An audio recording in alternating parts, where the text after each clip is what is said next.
Welcome back to Tejas commerce classes. आज हम आपके सामने डिस्कस कर रहे हैं महाट्रांसको, जो कि महाराष्ट्र की state electricity transmission company limited का रिक्रूटमेंट के बारे में।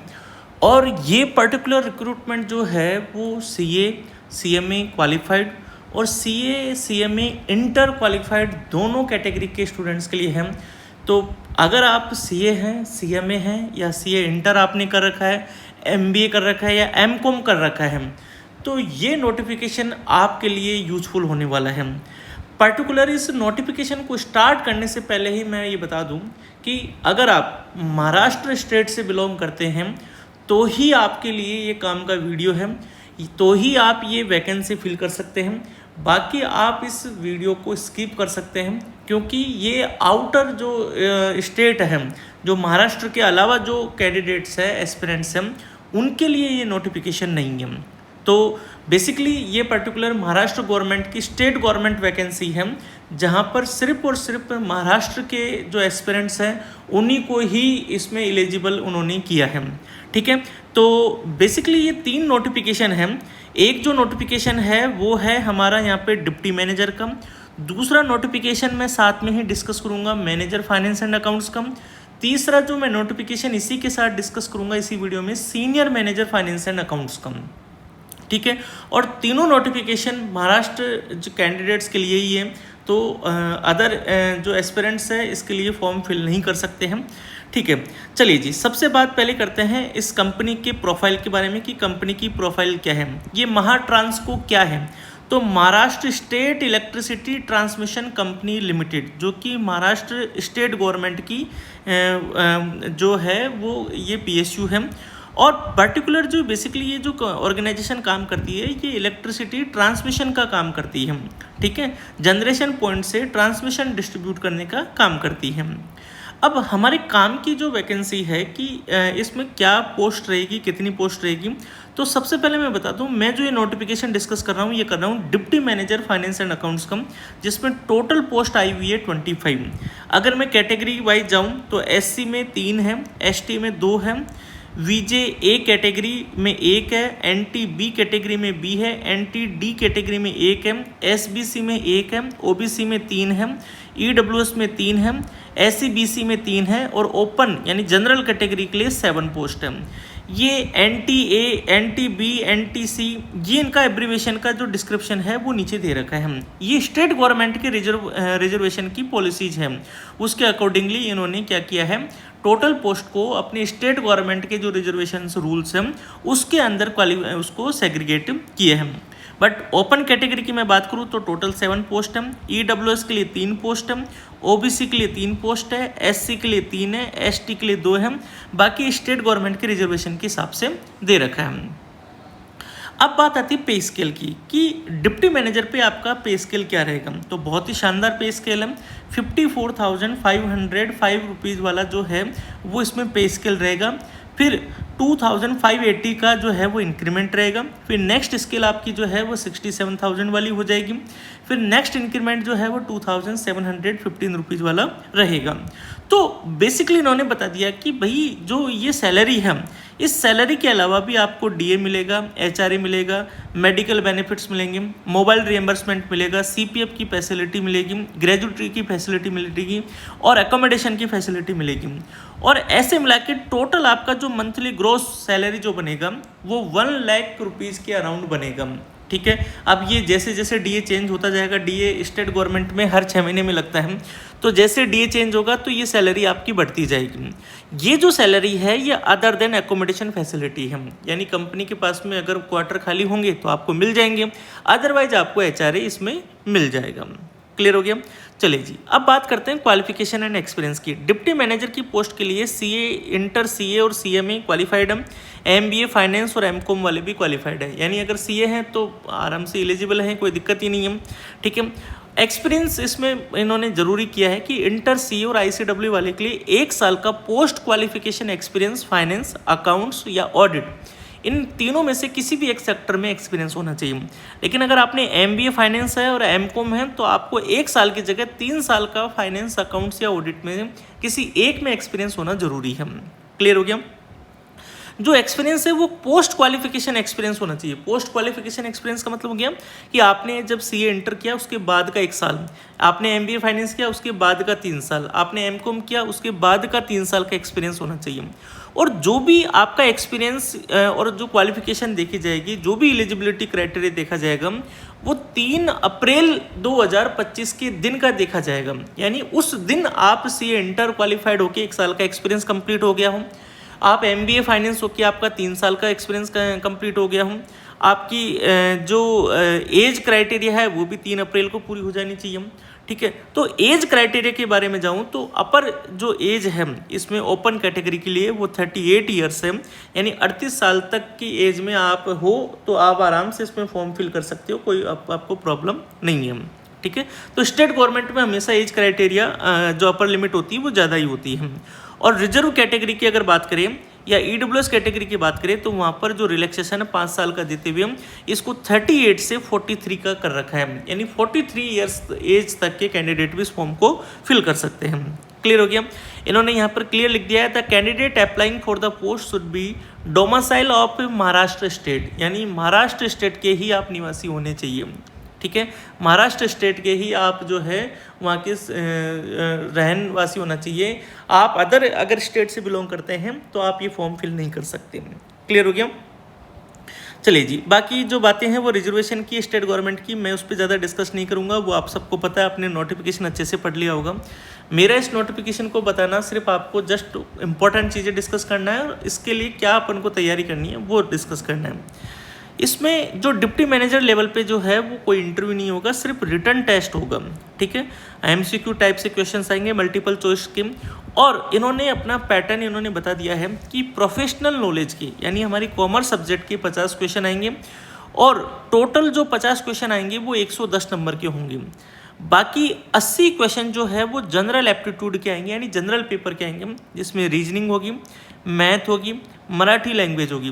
तो रीजनिंग के 40 क्वेश्चन हैं, मैथ के क्वांटिटेटिव एप्टीट्यूड के 20 क्वेश्चन हैं और मराठी लैंग्वेज के 20 क्वेश्चन हैं। ऐसे करके टोटल 80 क्वेश्चन इसके हो गए जनरल पेपर के, 50 क्वेश्चन हो गए प्रोफेशनल के, टोटल 130 क्वेश्चन हो गए। और 130 क्वेश्चन का टोटल वेटेज, टोटल जो मार्क्स पेपर रहेगा वो 150 मार्क्स का रहेगा। इस 130 क्वेश्चंस को करने के लिए आपको 120 मिनट्स मिलेंगे, यानी 2 घंटे मिलेंगे। तो मुझे नहीं लगता कोई दिक्कत वाली बात होगी इसमें, क्योंकि टाइम अच्छा खासा टाइम है।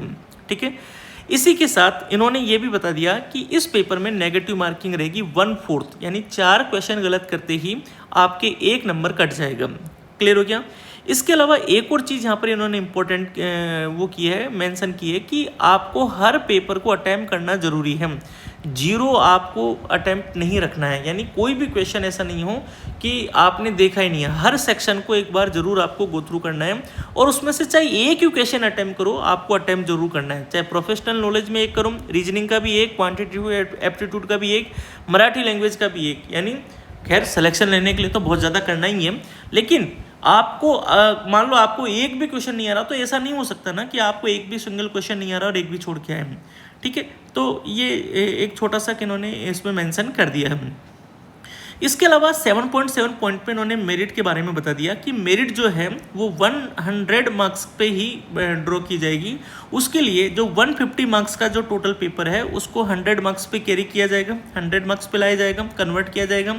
ठीक है, और जो मिनिमम क्वालिफाइंग मार्क्स है वो 30 मार्क्स रहेंगे जनरल कैटेगरी के लिए, ओपन कैटेगरी के लिए, और जो रिजर्वेशन वाली कैटेगरी है उसके लिए 20 मार्क्स से रहेंगे। क्लियर हो गया? चलिए जी, इसके बाद फॉर्म की एप्लीकेशन फीस की बात करें तो ओपन कैटेगरी के लिए 700 फीस है और रिजर्व कैटेगरी के लिए 350 की फीस है इसमें। और मैं आपको एक और चीज़ बता दूं, ये एग्ज़ाम जो है वो IBPS ले रहे हैं और जब भी IBPS पेपर लेता है तो जो आपका जो जनरल जो लेवल का जो पेपर है उसका थोड़ा सा लेवल अप हो जाता है। इसके अलावा एक और चीज़ इन्होंने बहुत अच्छी मेंशन कर दी कि जो आपका रिटन टेस्ट है वो मई या जून में होगा। अब मई या जून का मतलब हो गया या तो मई एंड में होगा या जून के फर्स्ट वीक में होगा। मुझे जो प्रोबेबिलिटी लग रही है वो जून की लग रही है, इतनी जल्दी नहीं करा सकते क्योंकि अभी तो अप्रैल फॉर्म चल रहे हैं। ठीक है, चलिए जी, इसके बाद आता है इसमें ये पूरा डिप्टी मैनेजर का नोटिफिकेशन था। सेम नोटिफिकेशन जो है वो सीनियर मैनेजर लेवल का है, ये देखिए, ये मैनेजर लेवल का है, मैनेजर फाइनेंस एंड अकाउंट्स का, जिसमें टोटल 6 पोस्ट है। एससी के लिए 1 है, एसटी के लिए 1 है, विजे ए कैटेगरी के लिए 1 है, ओबीसी के लिए 1 है, एससी बीसी के लिए 1 है, यानी ओपन कैटेगरी के लिए कोई भी पोस्ट यहाँ पर नहीं है। ठीक है, अब इसकी बात करें पे स्केल की, तो 75,890 रुपीज़ आपका स्टार्टिंग बेसिक पे रहेगा। उसके बाद में डीए वगैरह सब ऐड होते जाएंगे और हर साल आपको अप्रोक्स 3,000 के अप्रोक्स का जो है वो इंक्रीमेंट मिलेगा। और अगर मैं टोटल मंथली सैलरी की बात करूँ तो 1,38,000 आपकी मंथली सैलरी रहेगी। ठीक है, यानी मोटा मोटा ये कह सकते हैं कि यहाँ पर मैनेजर फाइनेंस एंड अकाउंट्स में आपका 15 लाख का सीटीसी बनेगा। ठीक है, एकोमोडेशन के अलावा। अब बात करते हैं मैनेजर फाइनेंस एंड अकाउंट्स में क्वालिफिकेशन की, तो क्वालिफिकेशन इसमें आपका सीए या आईसीडब्ल्यूए का फाइनल एग्जाम आप पास होने चाहिए, यानी कंप्लीट चार्टर्ड अकाउंटेंट होने चाहिए या आप सीएमए होने चाहिए। उसके साथ ही आपको 1 ईयर का पोस्ट क्वालिफिकेशन एक्सपीरियंस या तो फाइनेंस में हो या अकाउंट्स के सेक्टर में हो या ऑडिट के सेक्टर में आपका होना चाहिए। क्लियर हो गया।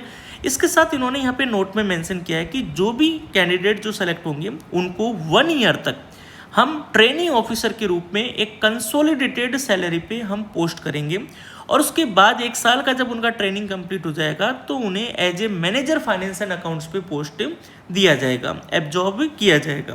क्लियर हो गया। वही बाकी जो क्राइटेरिया वो सब सेम है कि 3 अप्रैल के दिन ही आपका क्वालिफिकेशन एक्सपीरियंस वगैरह सब देखा जाएगा। महाराष्ट्र स्टेट का डोमिसाइल आपका होना चाहिए। ठीक है, अदर स्टेट के कैंडिडेट अलाउ नहीं है। इसमें एग्जाम पैटर्न इन्होंने क्लियर कर दिया कि रिटर्न टेस्ट के साथ में इंटरव्यू भी रहेगा और रिटर्न टेस्ट का जो वेटेज है वो 95% रहेगा, इंटरव्यू का जो वेटेज है वो 5% रहेगा, मात्र 5% वेटेज रहेगा।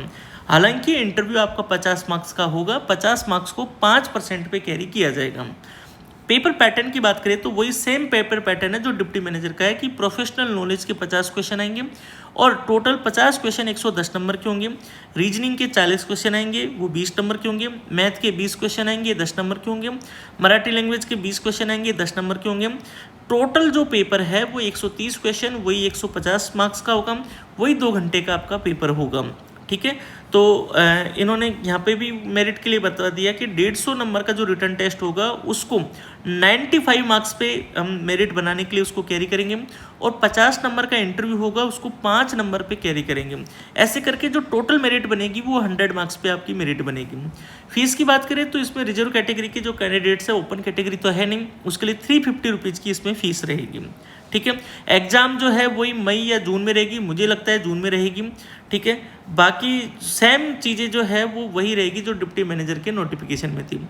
अब बात करते हैं एक और नोटिफिकेशन की जो इन्होंने सीए वालों के लिए निकाली है, सीए सीएमए के लिए, again senior manager finance and accounts की। उसमें ओबीसी कैटेगरी के लिए एक पोस्ट है ओनली और उसका जो सैलरी है वो 81,695 का आपका बेसिक पे रहेगा। टोटल मंथली सैलरी जो है वो 2 लाख अप्रोक्स रहेगी, यानी अप्रोक्स 25 लाख के अराउंड जो है वो आपका इसमें पैकेज रहेगा। सीए या आईसीडब्ल्यूए पास कैंडिडेट ही इस फॉर्म को फिल कर सकते हैं। उसके साथ सीए के साथ में या सीएमए के साथ में 5 साल का आपका एक्सपीरियंस होना चाहिए अकाउंट्स, ऑडिट या फाइनेंस में, जिसमें से 5 साल में से 2 साल आप as a deputy manager finance and accounts के लेवल पे या उससे अबव में आपने काम किया हुआ होना चाहिए। बाकी अपर एज लिमिट की बात करें तो इसमें 45 इयर्स की अपर एज लिमिट है। वही महाराष्ट्र के ही स्टेट के लोग ही इसको फॉर्म फिल कर सकते हैं और वही जो क्राइटेरिया है आपका 3 अप्रैल को देखा जाएगा। इन्होंने इसमें ये भी बता दिया, हालांकि एक ही पोस्ट है, हम रिटर्न टेस्ट और इंटरव्यू रखेंगे, लेकिन अगर मान लो एप्लीकेशन कम आती है तो कंपनी चाहे तो वो इंटरव्यू बेसिस पे इसको एग्जाम को कंडक्ट करवाएगी। ठीक है, पेपर पैटर्न अगर मान लो रिटर्न टेस्ट होता है तो पेपर पैटर्न सेम वही रहेगा। 50 क्वेश्चन प्रोफेशनल नॉलेज के, 110 नंबर के। जनरल पेपर के 80 क्वेश्चन 40 नंबर के, टोटल 130 क्वेश्चन 150 नंबर के। वही नेगेटिव मार्किंग रहेगी 1/4। अब बात आती है सिलेक्शन की कि भाई ये IBPS एग्जाम जो करवा रही है इसमें सिलेक्शन से रिगार्डिंग में क्या रहेगा। देखो, जब भी IBPS एग्जाम करवाती है तो जो प्रोफेशनल जो पेपर है वो बहुत ईजी आता है। प्रोफेशनल पेपर का जो लेवल है वो क्या रहता है, ईजी रहता है, यानी आपको accounts, audit, law, costing.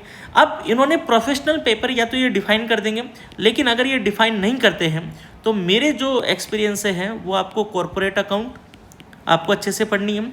Corporate account के बाद में आपको फाइनेंशियल मैनेजमेंट जो सीए इंटर का लेवल का है वो बहुत अच्छे से पढ़ना है। इसके बाद में जो आता है ऑडिट में कंपनी ऑडिट और ऐसे वो बहुत अच्छे से पढ़ना है। मैं एक डिटेल वीडियो अलग से लेके आ जाऊँगा, बट मैं अभी सब्जेक्ट बता देता हूँ। दूसरा जो सब्जेक्ट है वो कॉस्ट अकाउंटिंग का है, जिसमें अपन standard costing, budgetary control, process, contract, material, labour, overhead वाले चैप्टर आपको बहुत अच्छे से करने हैं। इसके बाद में कंपनी लॉ से आपके क्वेश्चंस काफ़ी अच्छे क्वेश्चंस पूछे जाते हैं, और अभी जो रिसेंट एग्जाम देखा गए हैं उनमें कई सारे अच्छे क्वेश्चंस कंपनी लॉ से पूछे गए हैं। तो बेसिकली ये जो 5 सब्जेक्ट, और दूसरा जो है वो इनकम टैक्स एंड जीएसटी, ये तो इम्पोर्टेंट है ही है। तो ये बेसिकली 6 सब्जेक्ट है जहाँ से क्वेश्चंस आईबीपीएस पूछता है। ठीक है, अब आपसे जो 50 क्वेश्चन है, तो 50 क्वेश्चन में आप ये देख लीजिए कि लगभग 8 से 10 क्वेश्चन हर सब्जेक्ट से होंगे। 8 से 10 क्वेश्चन जो है वो हर सब्जेक्ट से होंगे, किसी में 2-5 होंगे, किसी में 7-8 होंगे, किसी में 10 क्वेश्चन होंगे। ठीक है, बाकी जनरल जो पेपर है, जनरल पेपर का अच्छा लेवल आता है आईबीपीएस के एग्जाम्स में। ठीक है, तो थोड़ा सा आईबीपीएस जो है इसमें थोड़ा सा मॉडरेट लेवल रखता है, क्योंकि वो बैंकिंग एग्जाम वगैरह करवाता है। तो आपको जनरल पेपर जो है वो बहुत ही अच्छे से तैयार करना होगा। और मैं आपको एक और चीज़ बार बार कह दूं कि आपका जो सिलेक्शन का जो क्राइटेरिया, जो मेन टर्निंग पॉइंट रहेगा वो जनरल पेपर ही रहेगा, क्योंकि आईबीपीएस बहुत अच्छे लेवल के क्वेश्चंस पूछता है। तो जनरल पेपर और प्रोफेशनल पेपर दोनों की प्रिपरेशन करने के लिए मेरे यहाँ तेजस कॉमर्स क्लासेज की एप्लीकेशन पे पूरा एक डेडिकेटेड महाट्रांसको का कोर्स मैंने बनाया हुआ है। उस पर आप उसको बाय कर सकते हैं, सब्सक्राइब कर सकते हैं। उस कोर्स में आपको जो मिलेगा, प्रिंटेड आपको नोट्स मिलेंगे। ठीक है, आपके घर पे डिलीवर होंगे प्रिंटेड नोट्स। ठीक है, इसके अलावा आपको एमसीक्यू बैंक मिलेगा प्रैक्टिस करने के लिए। आपको ऑनलाइन टेस्ट सीरीज मिलेगी, जिससे आपको थोड़ा सा कॉन्फिडेंस आ सके कि मेरा जो है वो लेवल क्या है, और पेपर को सॉल्व करने का आपको तरीका पता चलेगा। ठीक है, इसके अलावा आपको रिवीजन कैप्सूल मिलेंगे जो शॉर्ट होंगे। ठीक है, इसके अलावा आपको जो इसमें जो कोर्स में है वो प्रीवियस पेपर मिलेंगे, डिफरेंट एग्जाम्स के प्रीवियस पेपर्स मिलेंगे, और ये लगभग 70+ एग्जाम्स के प्रीवियस पेपर होंगे, ताकि आपको ये आइडिया लग जाए कि पेपर जो है वो प्रोफेशनल में कैसे आता है और जनरल पेपर के क्वेश्चंस कैसे पूछे जाते हैं। तो आपको जनरल पेपर के वीडियो लेक्चर कंप्लीट मिलेंगे। आप कोर्स को बाय करने से पहले अच्छे से गो थ्रू कर लें। प्रोफेशनल के रिवीजन वीडियो मिलेंगे, जिसमें आपको account, cost, FM, audit, law, GST, इनके रिविजनरी जो सीरीज मेरी चल रही है उसमें अभी कुछ वीडियोज अपलोड होना बाकी है, वो धीरे धीरे मैं अपलोड करता जा रहा हूँ। आपके लिए जो रेलिवेंट है वो सारा जो कोर्स में जो रेलिवेंट मटेरियल है वो मैंने महाट्रांसको का एक अलग से कोर्स बनाया हुआ है।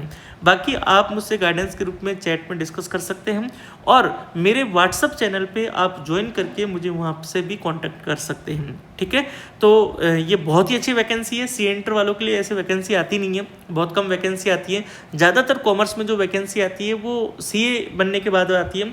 अगर आप सीए इंटर कर रखा है तो आपको सीए बनने से पहले गवर्नमेंट जॉब लगने का एक अच्छा मौका है। देखो, सीए बनने से पहले अगर गवर्नमेंट जॉब लग जाती है तो सीए तो बाद में भी अपन कर सकते हैं, क्योंकि जॉब में आने के बाद में आपके पास में टेंशन खत्म हो जाती है और एक अलग ही कॉन्फिडेंस रहता है एग्जाम को क्रैक करने का।